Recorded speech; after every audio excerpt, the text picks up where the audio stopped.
Welcome to the African History Network show. It is Tuesday, October 12th, 2021, and we are live right here on 910 AM Superstation and Future Radio. I'm your host, Brother Michael Imhotep, and we are going to be joined in just a minute here by Dr. David Imhotep, author of the book, The First Americans Were Africans, Documented Evidence. The First Americans Were Africans, Documented Evidence, and his new book that just came out a few days ago, The First Americans Were Africans, Expanded and Revised, which is a fantastic book that gives more evidence of the African presence in the Americas, dating back tens of thousands of years ago, including the land that we call the United States of America.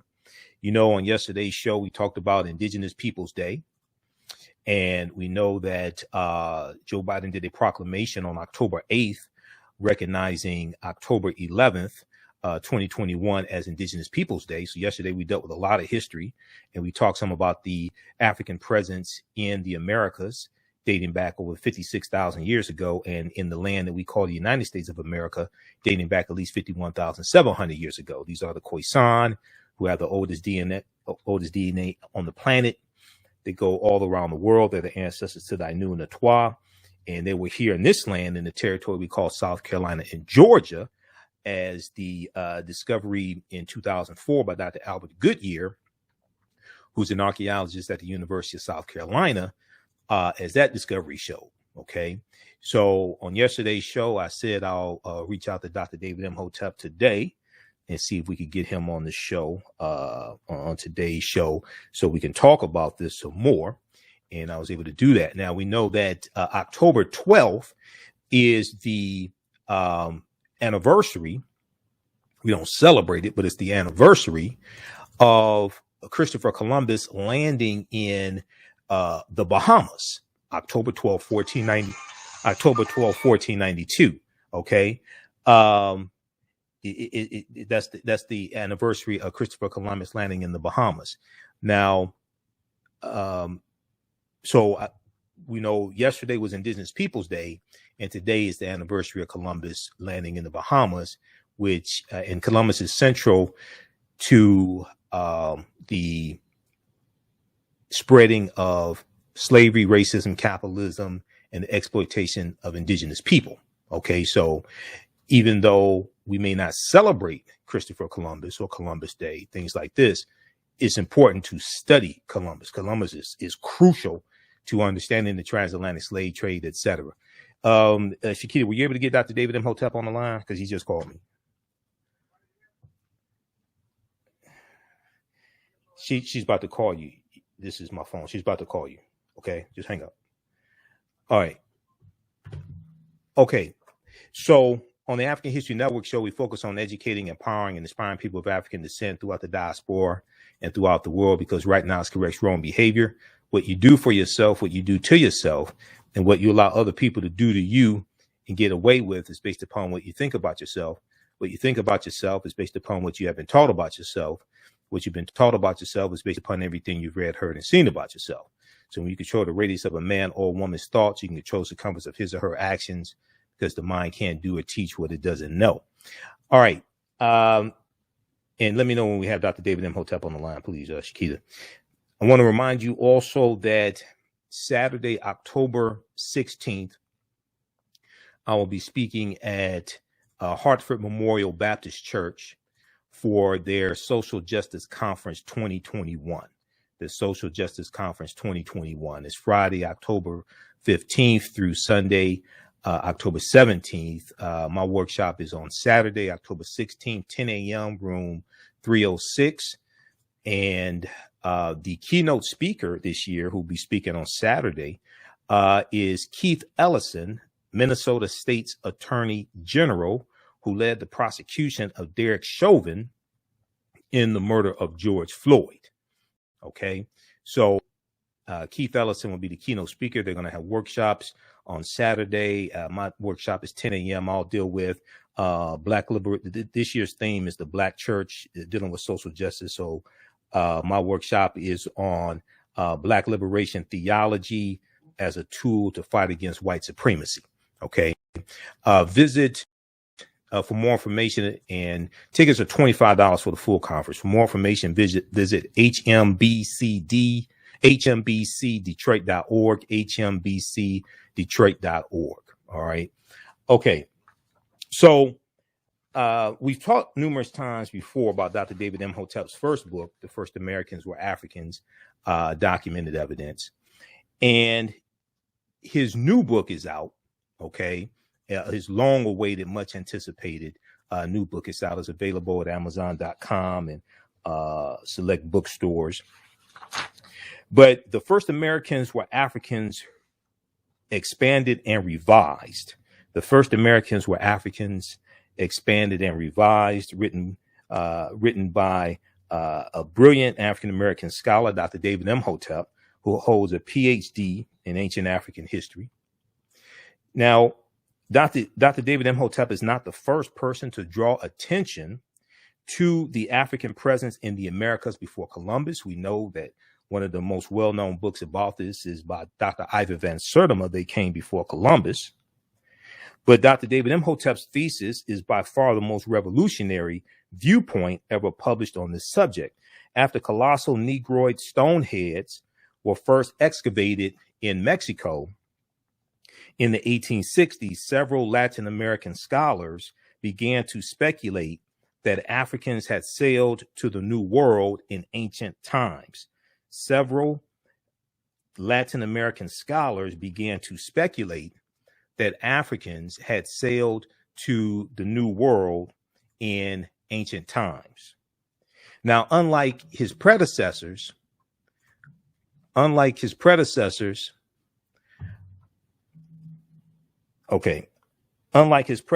he does not claim that Africans simply sailed to the Americas before Columbus and influenced the Native Americans who resided in the New World. Dr. David Imhotep painstakingly states, and we know his first book, The First Americans Were Africans, Documented Evidence, is backed up by 713 footnotes and 7 peer-reviewed articles. This book here, my copy is autographed by Dr. David Imhotep, because I'm not new to this at all. All right. So just so people understand. Unlike his predecessors, Dr. David Imhotep does not claim that Africans simply sailed to the Americas before Columbus and influenced the Native Americans who resided in the New World.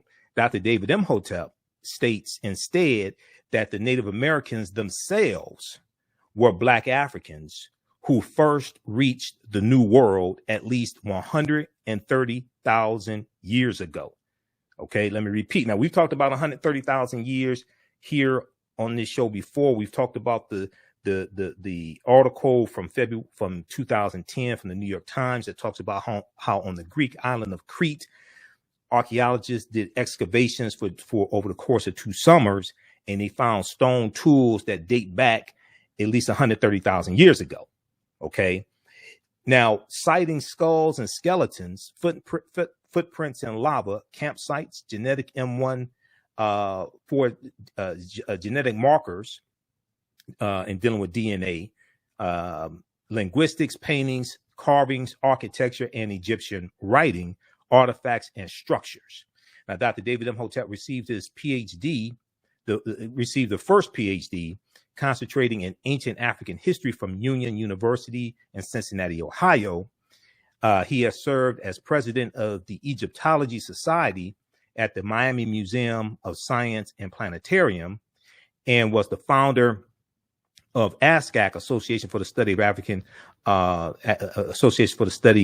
of Classical African Civilization, in Miami in 1991, the Miami chapter of ASCAC. He has been featured in several magazines, such as the Journal of Black Studies, an article entitled The African Aqualithic Period. This book is the first in a series of books designed to cause any books about ancient African history to be rewritten. We want to welcome back to the African History Network show one of my friends, Dr. David Imhotep. Hotep, brother, how you doing tonight? All right, take him off mute. Well, all right, brother, how you doing tonight, Dr. David Imhotep? I'm doing very well. All right. How are y'all? All right. Excellent, man. Well, look, it's good to talk to you earlier today. And we were talking about Indigenous Peoples Day We were talking about Christopher Columbus. And one of the things that I was saying was that October 8th, President Joe Biden did a proclamation issued October 8th, and it declared October 11th as Indigenous Peoples Day. And some African Americans didn't realize that Indigenous Peoples Day also includes us. Okay, so that's one of the things we want to talk about, and then I also want to talk about your new book as well. And then, as we discussed earlier today, October 12th is the anniversary of Columbus landing in the Bahamas. Also, October 12th, 1492. So, talk about. We know your new book is out, your long-awaited new book. Talk about the premise of your book once again, because it's going to shock people, because so many of our people think that we first came here August 20th, 1619 in Virginia. Yes, I have.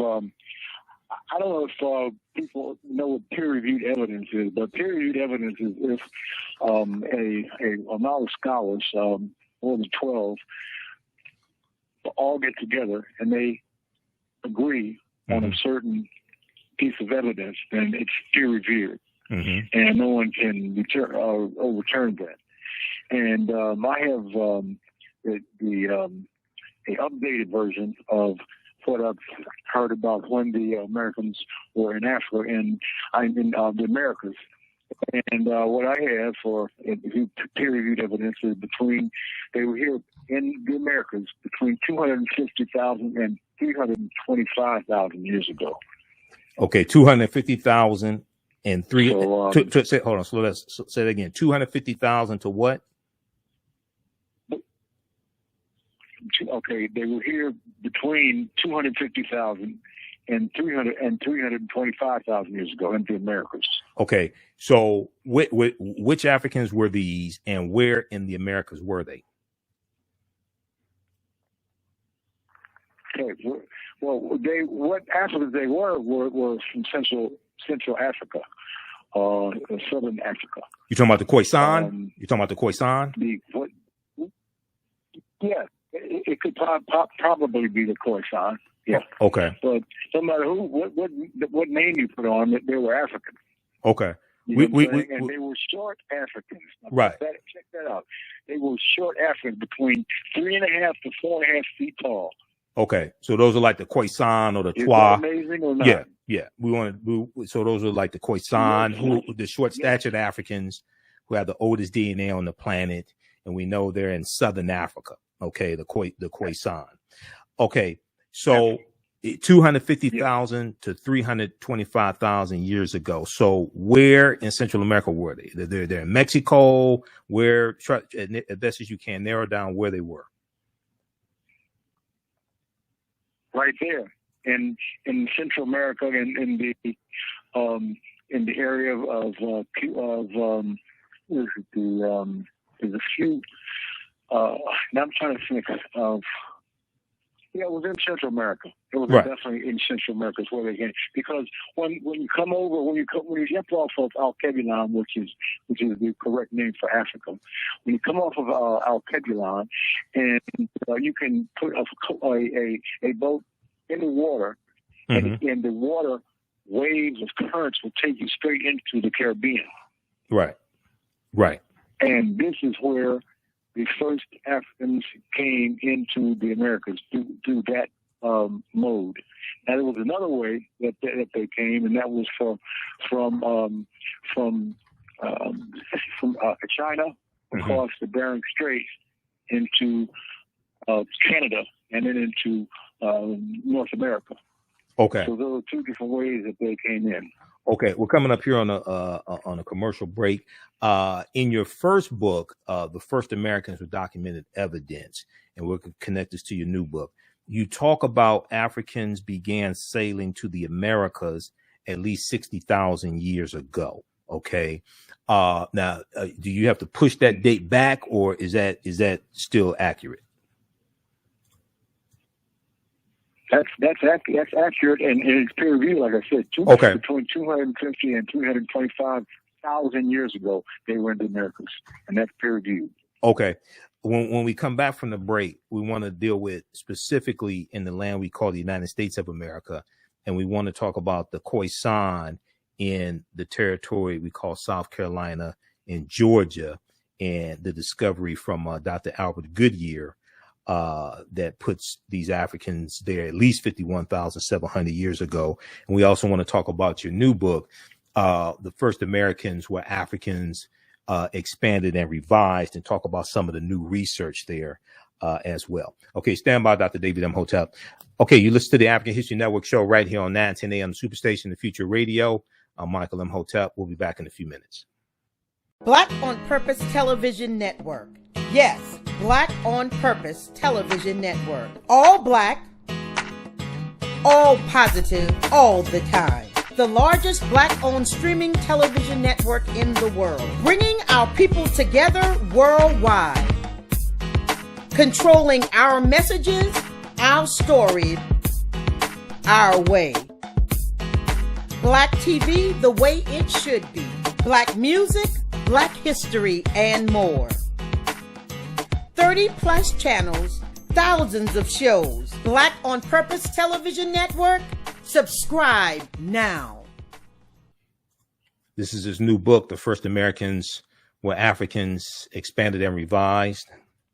History and politics, education, economic empowerment, entrepreneurship, relationships, love, sex, health issues, and much, much more. Unfortunately, many people confuse what racism is. Racism is a power structure. It was laws and policies that put us in this predicament. It's going to be laws and policies that take it out. So when you control the radius of a man or woman's thoughts, you control the compass of his or her actions, because the mind can't do or teach what it doesn't know. We have it all on 910 AM Superstation.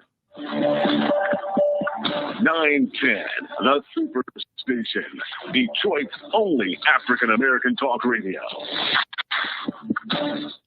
Welcome back to the African History Network show right here on 910 AM, the Superstation, the Future Radio. I'm your host, Brother Michael Imhotep. It is Tuesday, October 12th, 2021, and we are live.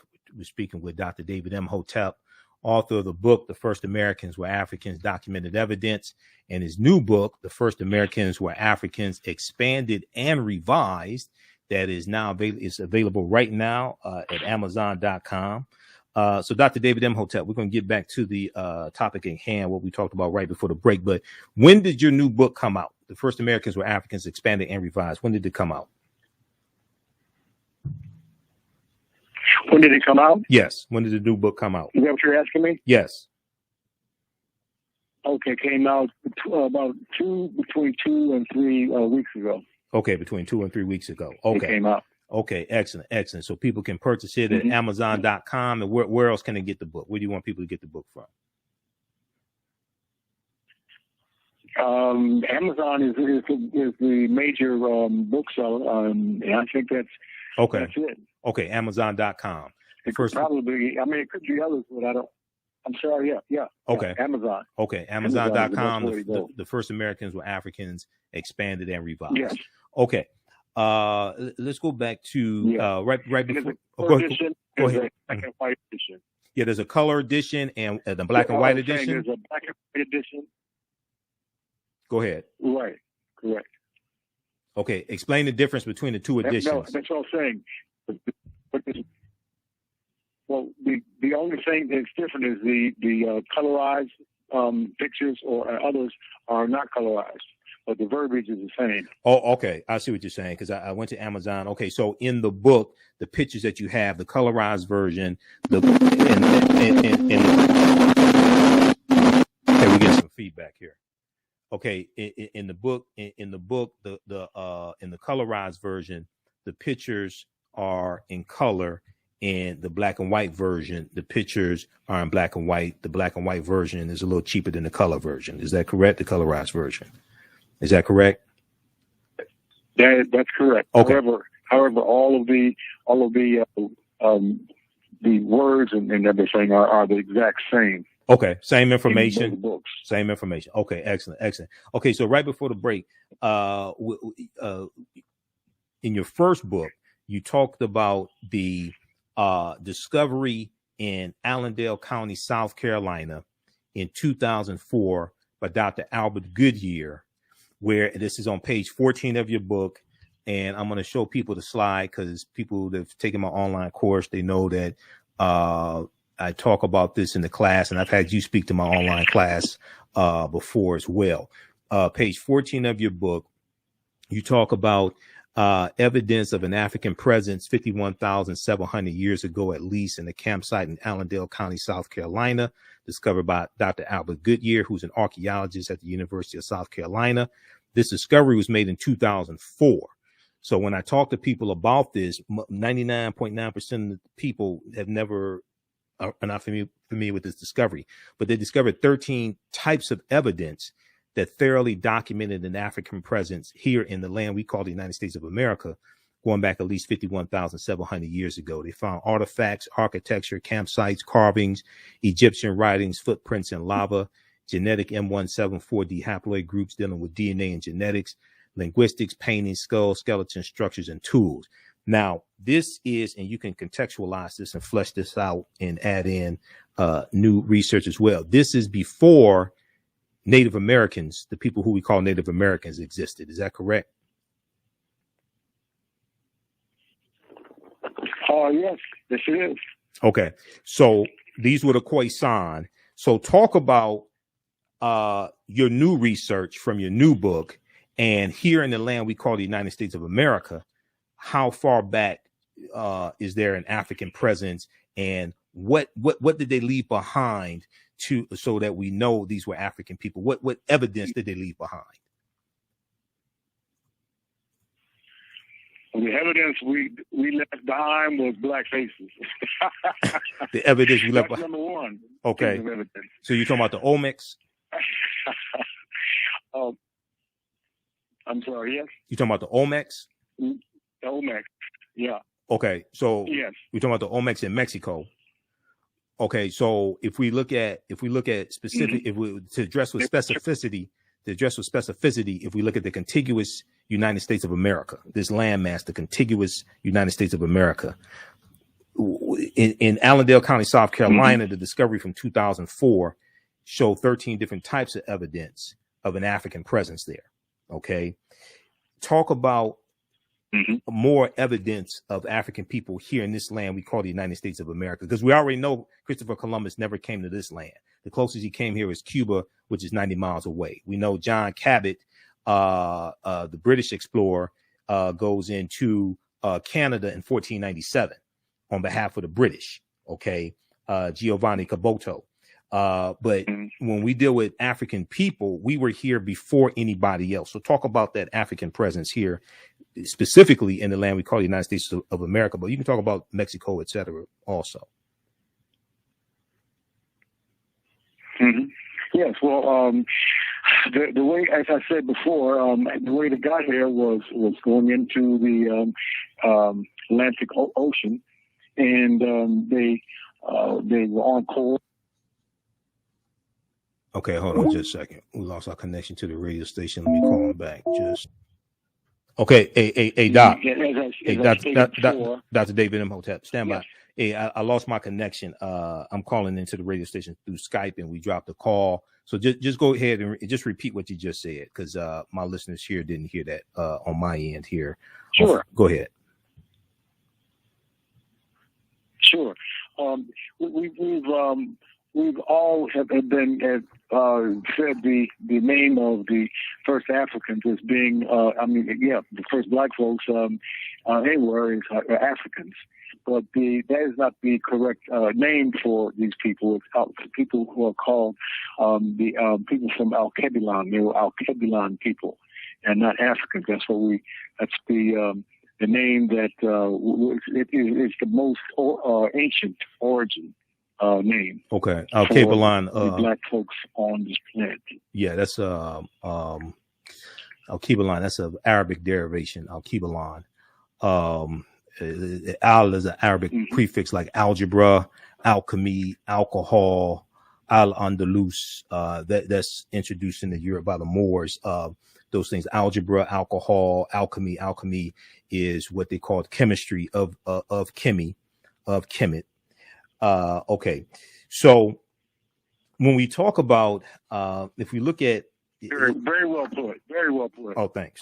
And just so people are not confused, just so people are not confused, Africa was not named after Publius Cornelius Scipio Africanus.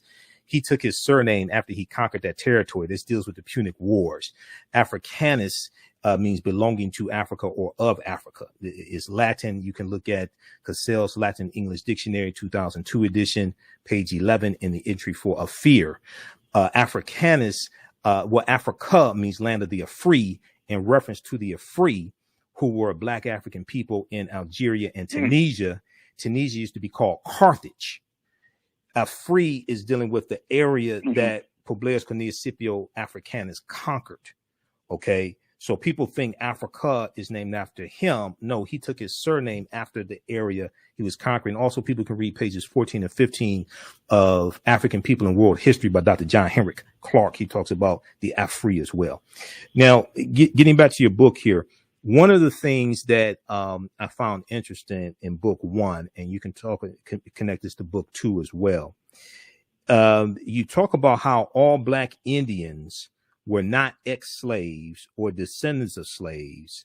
And you talk about the back cover of your picture. And I think on the back cover of your picture, you have the Algonquin. It deals with the, I think the back of your first book, I think it deals with the Algonquin. So talk about that, because oftentimes when we talk about Black Indians, we think they are all ex-slaves. Okay. Connect that to the Algonquin and that once again, that African presence that was here that's been hidden. Okay. Well, the picture that we're talking about on the back of my book is a picture of Black Africans, and they're in the presence of a pyramid in Central America, and they are dressed as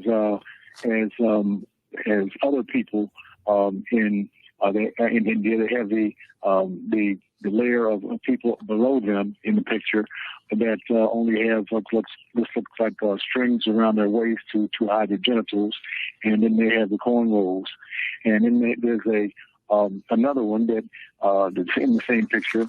Where people are standing up looking at each other, and they're wearing the different outfits, like leopard skins and different things of that nature, and they have hats on. So, and this is a picture of what was going on inside one of the pyramids in Central America. And let me tell everyone that pyramids have been made only by Africans. They were not made by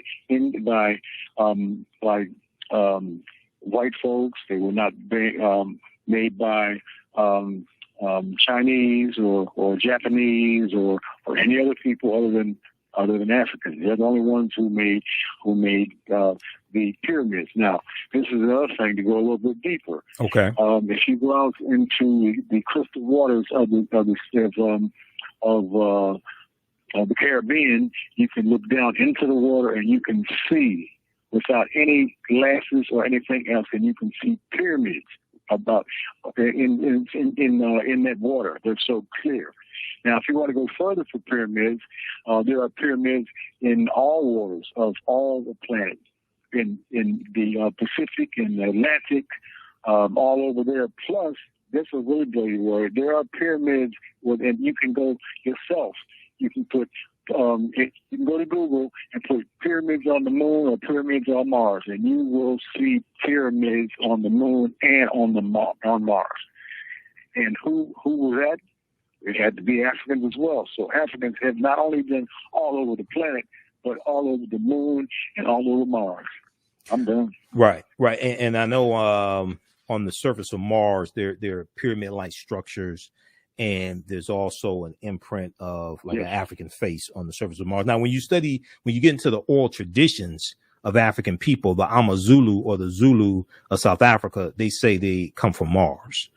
When you look at their oral traditions, okay. And the Dogon talk about the Sirius A and Sirius B star system, and they say they're from the star Sirius as well, the Dogon of Mali and Burkina Faso, who were originally in the Nile Valley region of Africa before they go into Mali and Burkina Faso. When we look at Christopher Columbus, and more people are celebrating Indigenous Peoples Day and honoring Indigenous people and moving away from Columbus Day, etc. But we still have to center Columbus correctly in history, because he's crucial to the spread of slavery, racism, capitalism, the exploitation of Indigenous people. And recently, the past few months, Cuba, Haiti, and Jamaica have all been in the news, and these were all island nations that Columbus conquered on behalf of Spain in 1492 and 1494. So they still have not recovered from what happened a little more than 500 years ago. So he's crucial to understanding his history. But Leo Weiner, renowned American historian and linguist, Leo Weiner, said one of the strongest pieces of evidence to support the fact that Black people sailed to America before Christopher Columbus was a journal entry from Christopher Columbus himself. And I think you've talked about this as well before.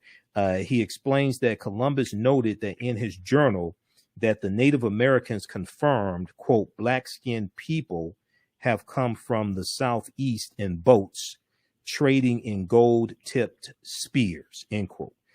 Talk about that for a minute. There you go. Yes, well, gold is a hot commodity now, as it was in the very beginning, because when people saw these rocks and these stones that were gold, that's a different color and a different type of material. So it was a number one commodity, and they would trade in gold as we trade with dollar bills and coins. So yes, it's a very, very, very interesting subject to go into on that end. Okay, and so Columbus is seeing.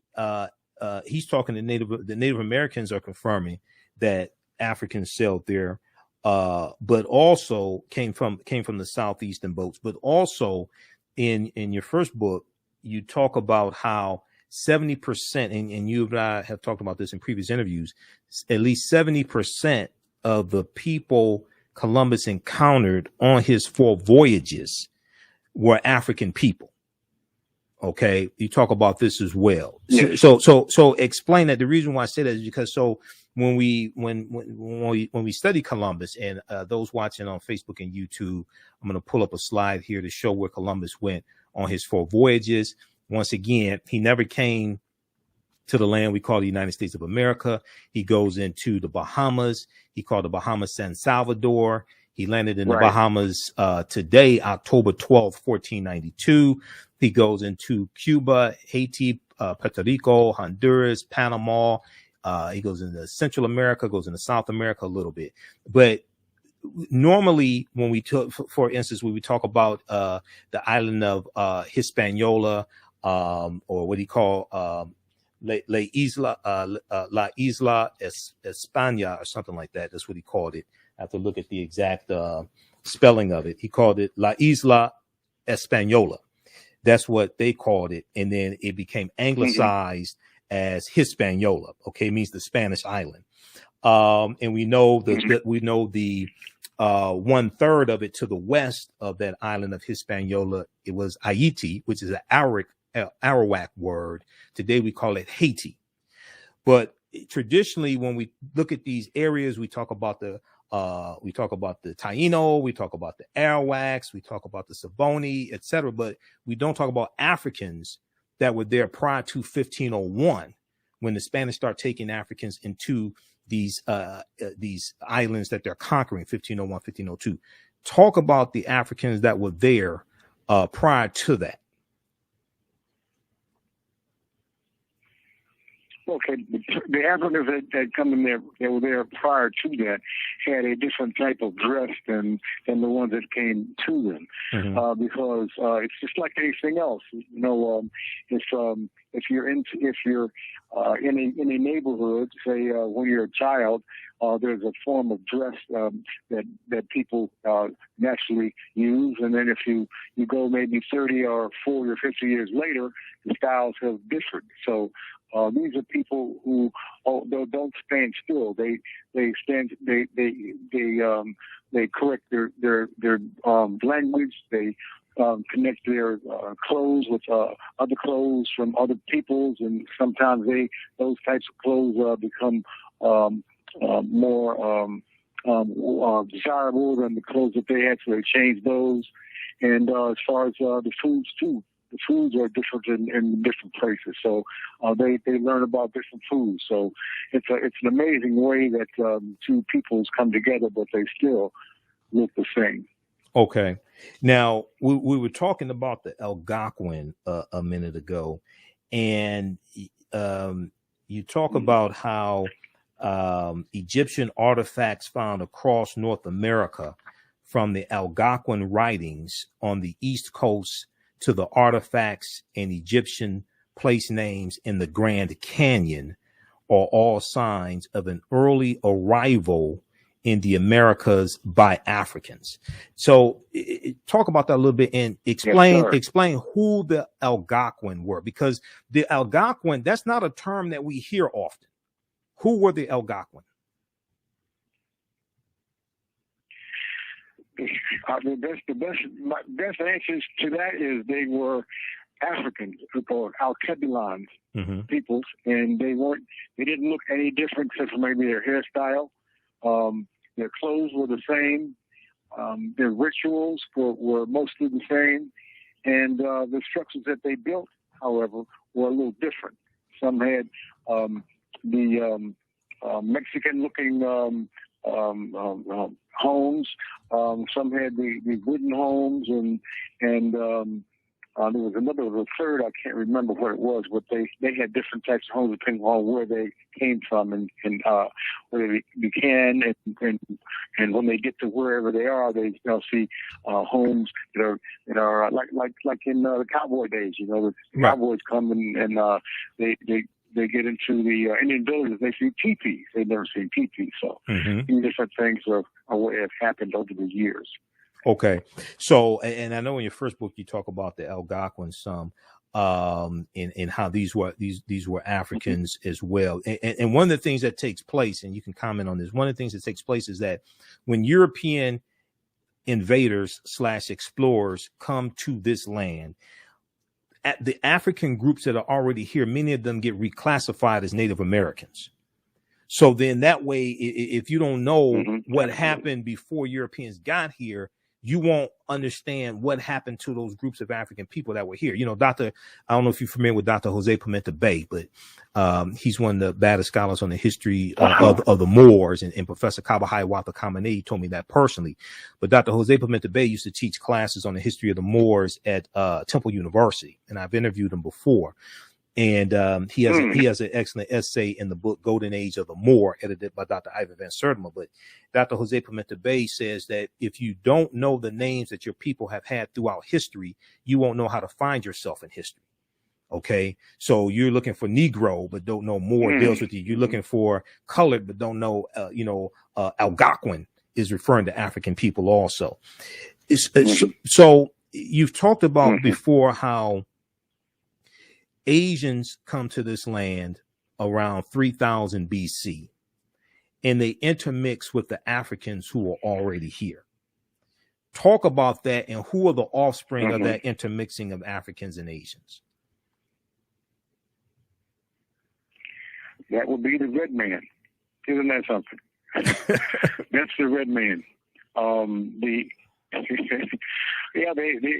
look a little different because they came across other people that looked different than they did, and you put them together, and you have the American Indians. They are the ones who are there when the Africans get there, because of the ones who come across the Bering Straits from China into Alaska, into Canada, and then down into the Americas, North America and Central America, and then eventually in South America. So there's a lot of mixture going on there. But then you have the Africans who, the people from Alkebulan, they come over and they're dark skinned. So when they melt, they you know, it changes their color a little bit. Okay. In the summary of your book, in the summary that's at Amazon.com of your book, there's a passage in the summary that says Dr. David Imhotep states that Native Americans themselves were Black Africans who first reached the New World at least 130,000 years ago. Reached the New World at least 130,000 years ago. Where did they go? Where did these Africans go? Where did they go into 130,000 years ago? And what type of archaeological evidence are we citing of this African presence 130,000 years ago, which blows the Clovis culture out the water in New Mexico, which dates back about 13,000, 14,000 years ago, the Clovis culture. Where did they go? Where did they land 130,000 years ago? Okay, as I said before, it came from Alkebulan, Africa, into the Atlantic Ocean, and then when they do that, the winds blow them into central or into the area of between Florida and Central America. Okay, that's the Caribbean. Okay, that's where they came into. Okay, between Florida and Central America, so they're somewhere in the Caribbean. Into the Caribbean. Okay, all right, and then so they're sailing. Go ahead, finish your thought. Well, yeah, if you go into the Caribbean and you continue to venture to the west, then you'll hit Central America. That's what I was going to say. Okay, all right. Or Mexico, as it were, right, if you will. And I know 130,000 years is it's a significant figure for two reasons, two archaeological discoveries. One, the one on the Greek island of Crete, in 2010, the article that the New York Times has that you cited in your interview with WKRP in Cincinnati Channel 5 back in 2011 when your first book first came out. So that's significant, number one. Number two, the discovery that came out a few years ago about mastodon skeletons found in California that date back 130,000 years. And it said that the paleontologists are saying that the skeletons were broken by humans. So they're saying if this is accurate, this puts humans in California 130,000 years ago. Okay. And when that article came out, when that discovery came out, I sent you a copy of it. I sent you I emailed you the article. Because I said, okay, this deals with this 130,000 years that, because, we talk about how there's at least 130,000 years of our history stolen. Okay, now this one here, I have the slide up. This deals with the study from the article from New York Times on Crete, new evidence of very ancient mariners. Now everybody can read this article. This is from the New York Times, February 15th, 2010. Okay, this is not the fiction section of the New York Times. Okay, this is from the science section of the New York Times. Correct. Okay, just so people not familiar with this. So we have that one, and then also we have the study from I'm looking at the article here from NBC News. Mastodon bone findings could upend our understanding of human history. Paleontologists have dug up a 130,000-year-old mastodon skeleton that looks like it was smashed apart by humans, but they found it in America where people were not supposed to have arrived for another 100,000 years. Once again, now this is the science section of NBC News. This is not the fiction section. This is not the opinion page. Okay. Talk about this. Yes. Africans 130,000 years ago in the Americas, but specifically, if you have information here on the land we call the United States of America, talk about that also. I'm not remembering that. I'm sorry. Okay. I'm 71 years old. A lot of my things, I've written down, but I just can't remember. I understand.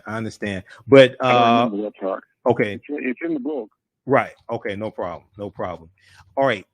We have a few minutes here left in the interview, and let people know, you have another book coming out also about you and Muhammad Ali. You want to talk about that one? Yeah. Oh, absolutely. Go ahead. It's called Ali and Me.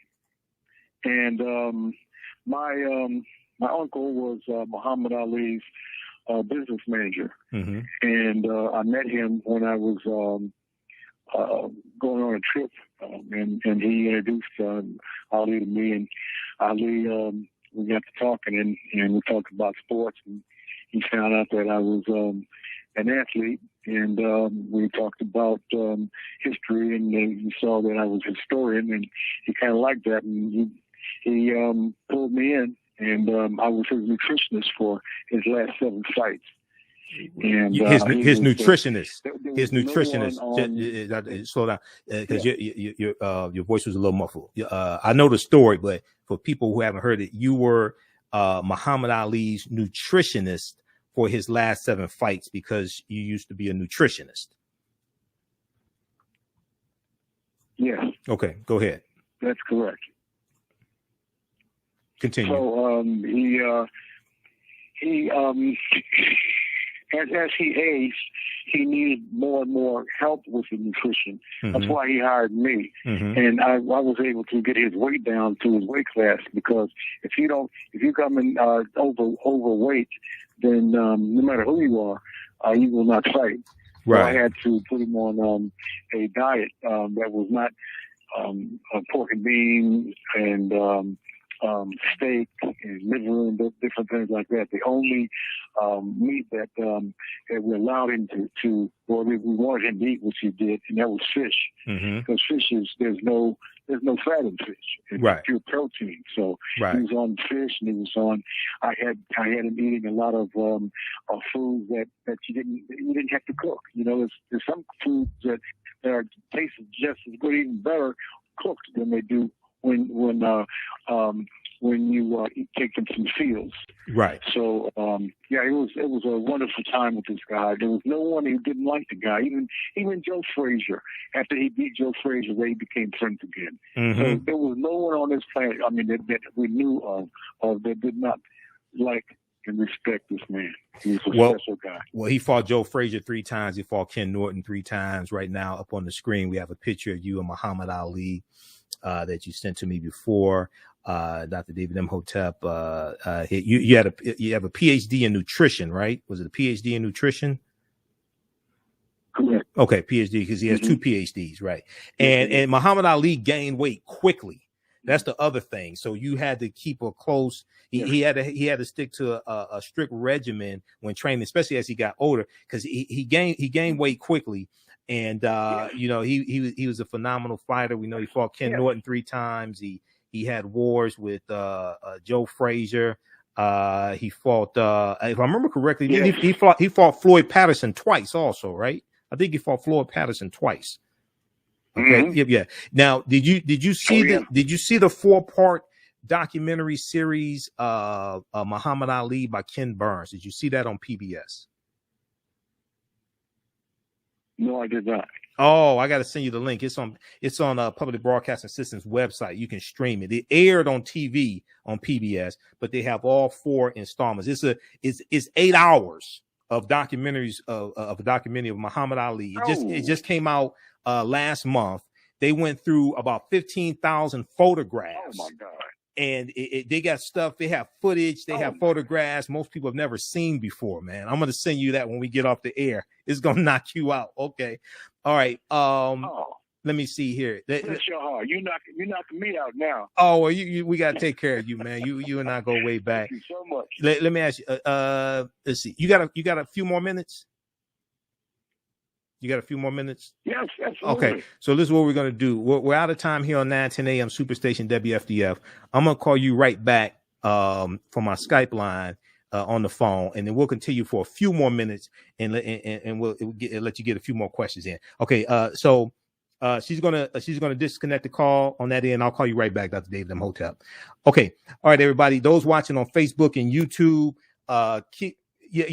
just hang up. Yeah, just hang up. Those watching on Facebook and YouTube, keep watching. We're going to go into overtime here on my social media platforms, The African History Network on Facebook, Michael Imhotep on YouTube.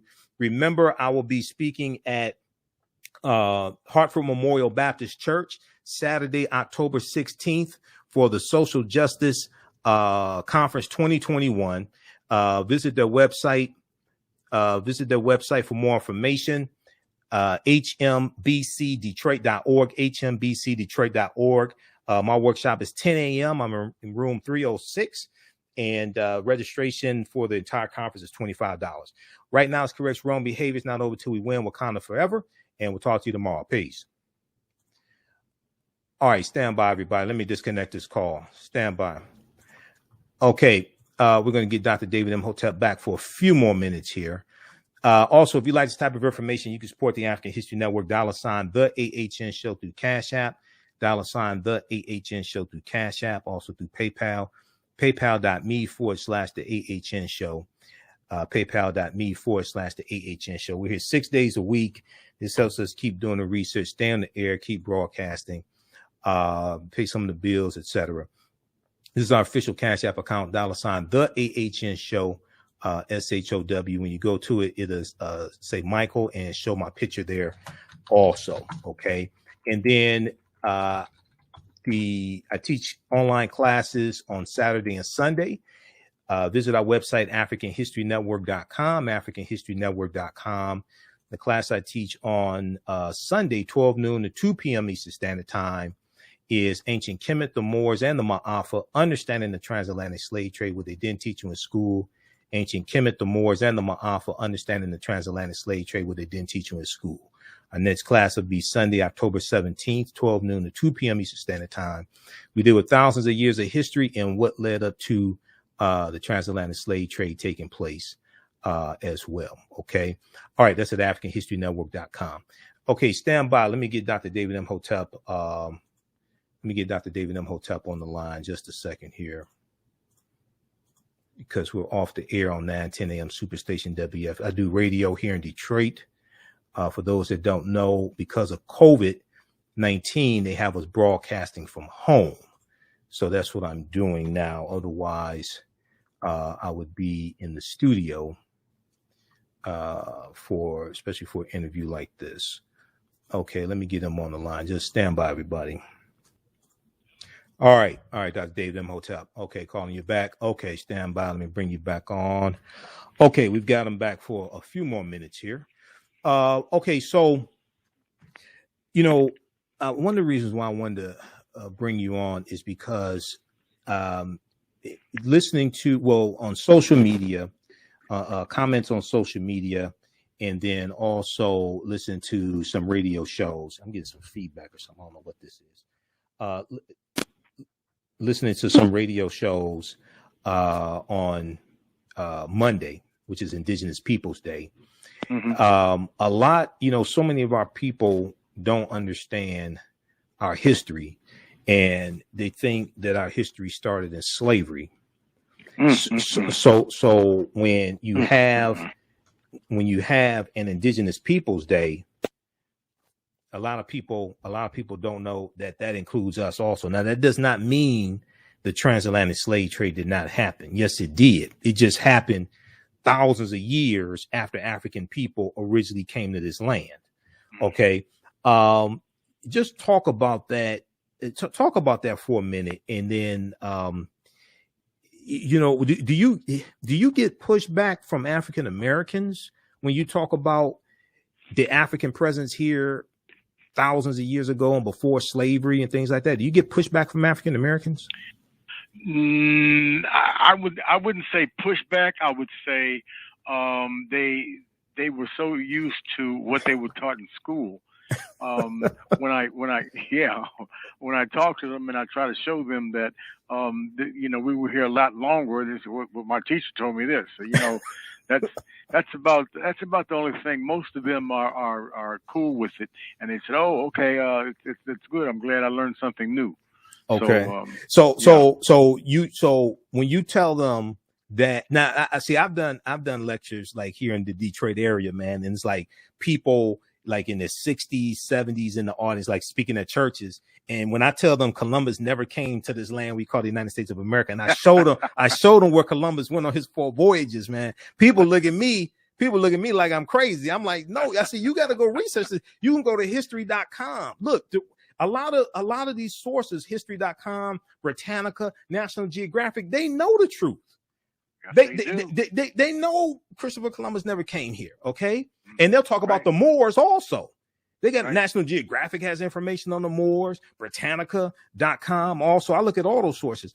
So what is the reaction when you provide the evidence and tell people that African people were the original people of North, Central, and South America? What's the reaction? The reaction mainly is acceptance and saying, wow. And then there's a few people who are knuckleheads and they want to argue about it. And so one of the things that I find is that because of an increase in the desire and movement for reparations to various extents, some people, I find, they seem conflicted because they think that somehow this deprives them of getting reparations, which you're going to have an uphill battle anyway if you actually understand the process. If you actually understand that you need 218 votes in the House of Representatives and 60 votes in the U.S. Senate to get. I mean, but that's a whole nother show. But anyway, that's a whole nother show. Okay, and it can't be an executive order because based upon Article 1, Section 9, Clause 7 of the U.S. Constitution, which deals with the power of the purse, the ability to tax and spend belongs to Congress, not the president. But that's a whole nother show. I'm scared of you. But some people, I find, they think that if they admit that African people were here even before Native Americans, then somehow this locks us out of getting reparations. But you ain't gonna. They act like they're about to get a check in the mail at the end of the month. Okay, talk about that conflict there. And as I explained to people, yes, the transatlantic slave trade happened. If you just want to hold on to slavery, but it just happened thousands of years after we first came here. Put that in context. Put it in context? Yeah. I couldn't put it better than you did. Okay. Both things have spelled out. See, one of the reasons why it's so important to understand the chronology of history is because different things happen at different times. You had Europeans taking, like the British, you had the British taking Native Americans from this land into England, enslaving them. Okay, you have the Spanish kicking out African Moors, taking them in the Spanish colonies, enslaving them. You have Africans being brought from Africa by the Spanish, by the English, okay, being brought here to this land. You also had a Dutch colony in this land in the 1620s called New Amsterdam. New Amsterdam becomes the colony of New York for the British because the Dutch were here also. Mm-hmm. So you have different things taking place around the same time, but you also had African people here at least 50,000 years ago in the land we call the United States of America. So one of the things that's important, and one of the reasons why I think your work is so important, is that you get past you go beyond the 500-year paradigm. Yes. Oh, absolutely. Okay, that a lot of us are taught to operate within. And you go back 50,000 years, 60,000 years ago, 130,000 years ago, 250,000 years ago. Mm-hmm. Mm-hmm. So what is it that you want people, after they get your book, The First Americans Were Africans, expanded and revised, get it from Amazon, and there may be some other bookstores that pick it up also. Mm-hmm. What is it that you want people to take away from this book? After they learn this history, we have to put it into usage. Okay, this history is not designed just to debate one another on YouTube. Right. Okay, what do you want people to do once they obtain this knowledge? Black folks, right? Yes. Okay, I want them to understand that what they learned in school coming up was incorrect. It was racist. And it's hard to hear this information for what 18 years, what, from first grade to 12th grade. It's hard to let that go. You know how you have habits and things. It's hard to let it go, even if it's for your richness of your background is so phenomenal. It's hard for them to even accept that. So I do run into some people like that, but most of the people accept it and say, "Wow, really?" You know. So I don't know. It's a phenomenon that we need to brush off and get with it. Okay. Now I encounter some people who talk about being indigenous and Aboriginal and all this, and then they say the people that were here weren't Africans. They weren't from Africa. They were already here. I'm like, okay, so you know, look, they came from Africa just much longer ago than we were originally told. Absolutely. Okay. I mean, because when you when you look at these archaeological discoveries, just like the one that were the mastodon skeletons found in California. Oh man, that blew people's minds. That blew the paleontologists' minds. But then there was one in Morocco, came out in June of 2017, and this one here, this dealt with remains of Homo sapiens that date back between 350,000 and between 300,000 and 350,000 years ago. Right. And they said this was causing them to rethink everything, because the oldest known fossils they had of modern man dated back 195,000 years ago, found in Ethiopia. Okay. This and NBC News has right now I have the article up from the Washington Post on this. Oldest Homo sapiens fossils discovered in Morocco. This is from June 7th, 2017. Bones found in a cave in Morocco add 100,000 years to the history of modern human fossils. These bones are from, quote, early anatomically modern humans, our own species, Homo sapiens, modern man, with a mixture of modern and primitive traits. An international team of anthropologists, paleontologists, and evolutionary scientists report in a pair of papers published in the journal Nature back in June 2017. And they said the oldest Homo sapien bones known to date, the oldest Homo sapien bones known date to about 200,000 years ago. But the new analysis. Hold on just a second. Hold on, I'm getting some feedback. Okay, but the new analysis shows these bones are surprisingly old, 300,000 to 350,000 years old. This blew the 195,000 year old fossils out of Ethiopia. That blew that out the water. There you go.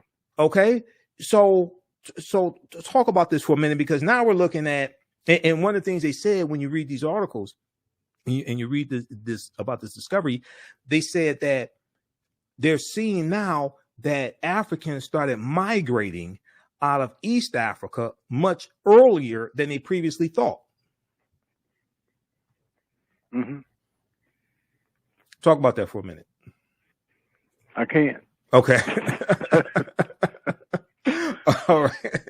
Exactly. Number one is 12 midnight. Okay. All right, that's cool. That's cool. But everybody check this out here. Oldest Homo sapiens fossils discovered in Morocco. Okay. And then that's Washington Post. Because as I explained to people, these archaeological discoveries, they have these in mainstream media, in print, in the New York Times, National Geographic, Washington Post, ABC News, CBS. Now you may not see it a whole lot on cable news, but they do have these articles. Okay. So do you have a website? We're going to let you go here, but do you have a website? How can people get in contact with you? How can people support you? If they want to book you for Kwanzaa celebrations to speak, they want to book you for book signings, Black History Month, African American History Month. What should people do? The easiest way is to email me. And that's my name, David, period, Imhotep @gmail.com. Okay, David, period, Imhotep Mm-hmm. @gmail.com. Okay. All right. And then is that like on Amazon or anything? Is it like your contact information on Amazon.com? Amazon. Okay, your contact information is on Amazon also? Well, to contact me? Yeah, to contact you, your contact information. Like your email address, Email is the best. Yeah. Okay. Absolutely. When people order books from you through Amazon, I was asking, is your contact information like your email address? Is that so when they buy a book from Amazon, mm-hmm. then they don't see me, they don't touch me, I'm not there. Okay. No, you know what I'm saying? Okay. Yeah. All right. So when they purchase the book, you may want to put like your contact information, like an email address or something, so people can get into contact. Because once they read your book, they're gonna want to book you to do lectures. Mm-hmm. They're gonna want you to teach classes, things like that. Okay. They're gonna want to book you for TV shows, cable news, etc. Mm-hmm. Okay. All right. Very good idea. That's just a little marketing strategy. Okay. Very good idea. All right. Okay, man. You're not as dumb as I look. Put that way. All right, no problem. That was Ali saying. Right. Ali used to say that shit.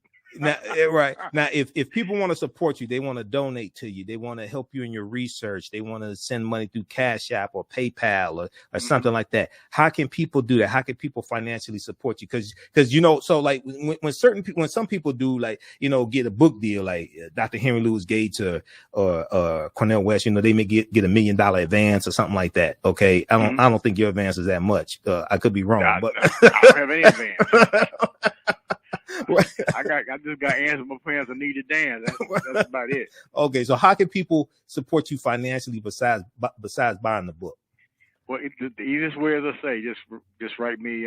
Email you. My email. Okay, David.imhotep, IMHOTEP @gmail.com, and you can take it from there. Okay. There you go. All right, brother. Well, look, it's always good talking to you, man. We're going to have you back soon, and I'll contact you because I want you to speak to my online class also soon in the next couple of weeks, okay? All right, take care. You take care, my brother. All right, Brad, take care. Have a good night. Okay. All right, peace. All right, everybody. That was Dr. David Imhotep, an extended session with Dr. David Imhotep, author of the book, The First Americans Were Africans, Documented Evidence, his first book, which is out of print. His new book, and I want you to support this, The First Americans Were Africans, Expanded and Revised. The First Americans Were Africans, expanded and revised. As we talked about on yesterday's show on Indigenous Peoples Day, yes, the transatlantic slave trade happened.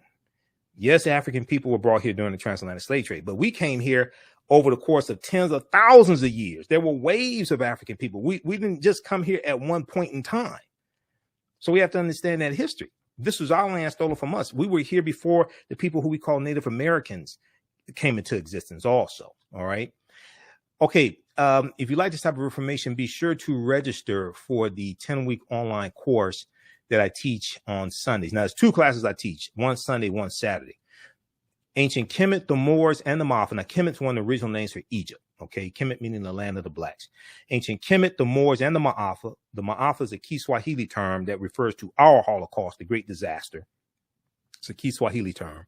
Understanding the transatlantic slave trade, what they didn't teach you in school. We do this class on Sundays, 12 noon to 2 p.m. Eastern Standard Time. Sometimes we go over, okay, because I got a lot of information. It's a 10-week online course.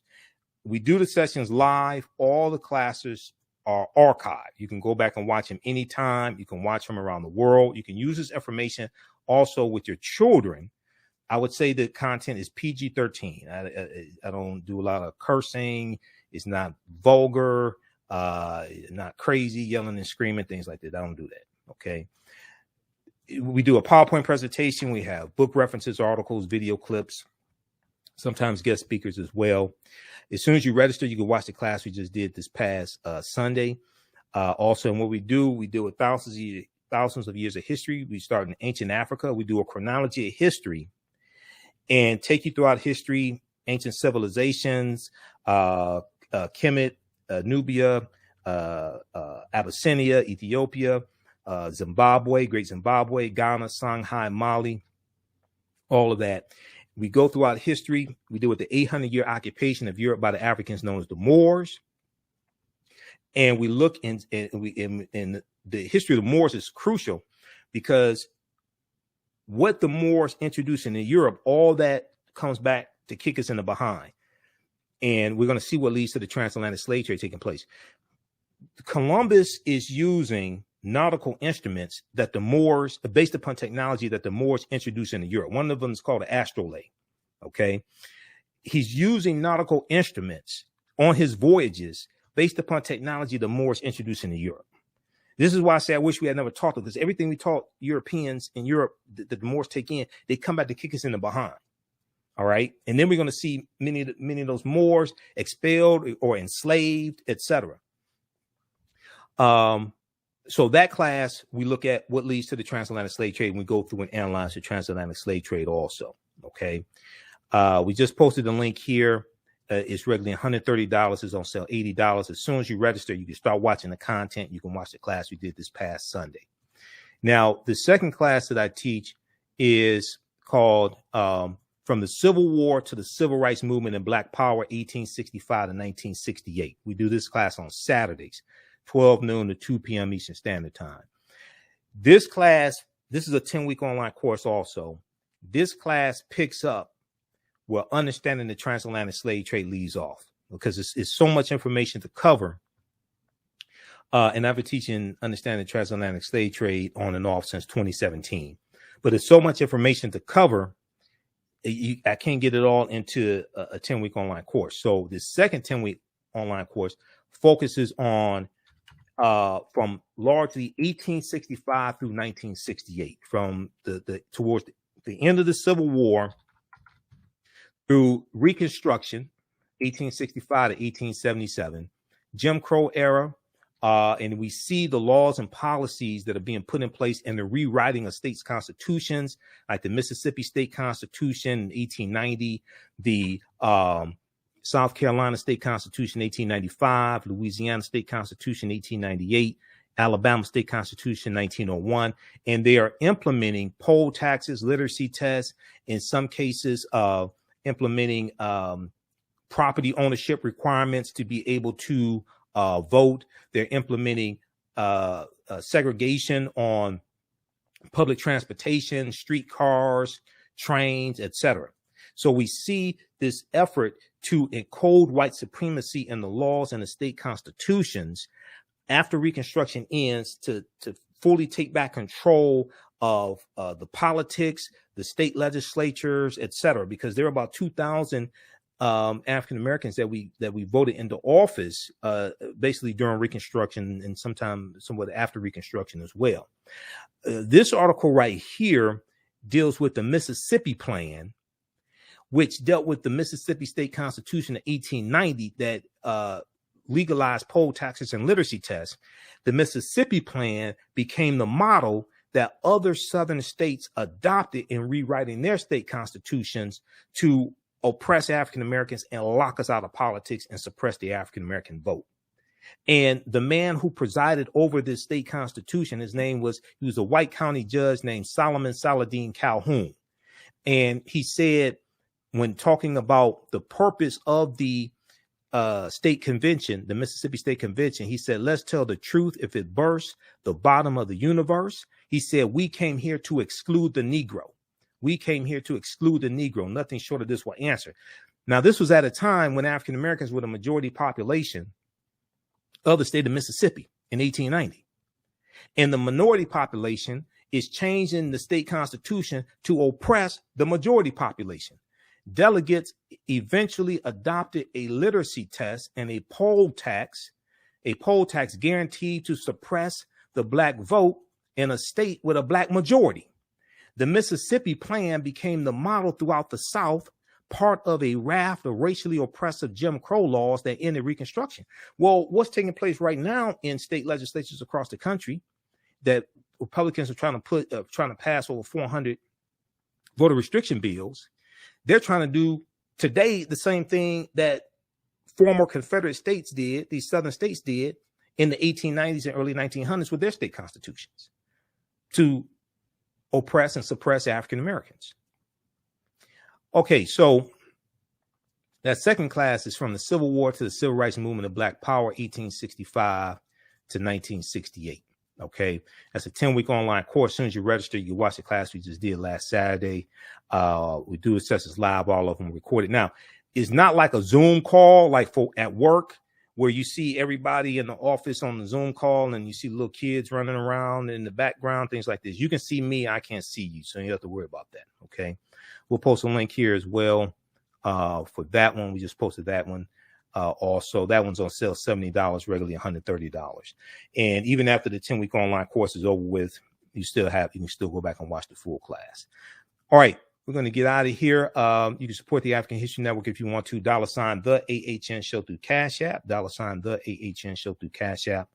Also through PayPal, paypal.me/the AHN Show. We're here Monday through Friday, 11 p.m. to midnight. Sometimes we go past midnight. We broadcast on 9:10 a.m. the Superstation WFDF here in Detroit. I'm a radio talk show host here in Detroit. We also broadcast on our Facebook fan page, The African History Network, The African History Network, and our YouTube channel, Michael Imhotep, IMHOTEP. You can turn on live notifications so you know when we go live. Be sure to register for be sure to sign up for our email newsletter. Also, text the word Kemet, Kemet, to 22828 to sign up for our email newsletter. Text the word Kemet, Kemet, to 22828 to sign up for our email newsletter. You can also register for it at AfricanHistoryNetwork.com, AfricanHistoryNetwork.com. And on Fridays, normally on Fridays, I'm a panelist on Roland Martin Unfiltered also. So I'm there usually Fridays, and then I do my show here. So I do 2 shows on Friday, Roland show and our show here Friday night.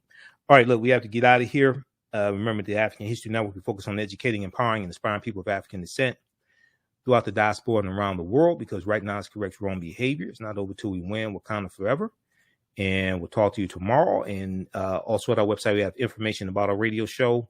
We're 6 days a week. You can click here, listen to audio podcasts. I'm on 10 different audio podcast platforms, including iHeartRadio.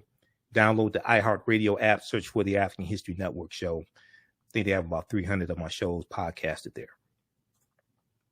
All right. Right now, it's correct wrong behavior. It's not over till we win. Wakanda forever. We'll talk to you tomorrow. Peace. Thanks for tuning in. Black on Purpose Television Network.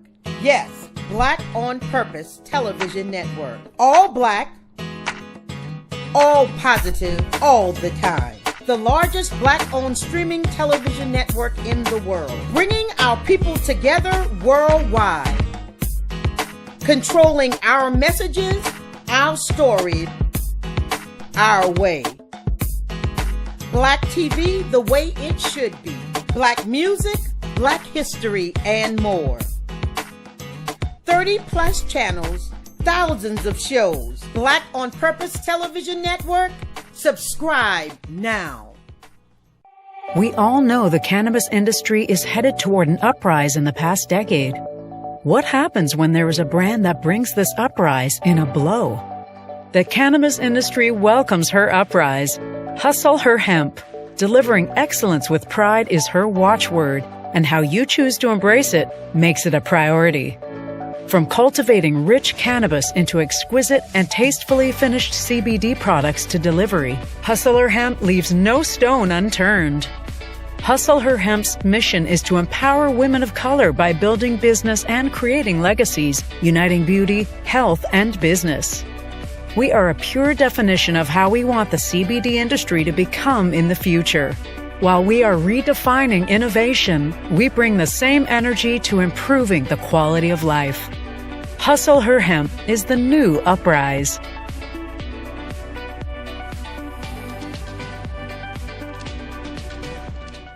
Gain knowledge in minutes from insightful summaries of progressive and socially conscious books. Blacklisted gives you access to curated content that'll satisfy your curiosity to learn and understand different perspectives. Empower yourself through inspirational and actionable ideas. It's easy to read or listen to on the go. Blacklisted. Empower.